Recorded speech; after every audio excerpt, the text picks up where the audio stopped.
Then we'll change the name of sin to make sin adaptable to accept. So instead of changing our ways, we will change the wording.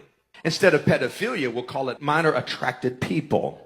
Instead of sexual exploitation, let's call it adult entertainment. Instead of sex cults where we bump and grind, we'll just call them music clubs. Instead of cults, we'll call them clubs. Instead of adultery, we'll call it swinging and open marriages.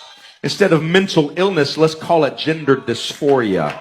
Instead of gender mutilation, let's call it gender transitioning. Instead of fornication, let's call it intimacy. Instead of lust, let's call it love. Instead of calling it a spiritual battle of good and evil, let's call it political. Let's call it a phobia. Let's call it hate speech. Call it something else. We are not called baby killers. We're called abortionists. It's no longer sin. It's a complex. It's an addiction. It's a disorder. It's an obsession, so we don't feel bad about our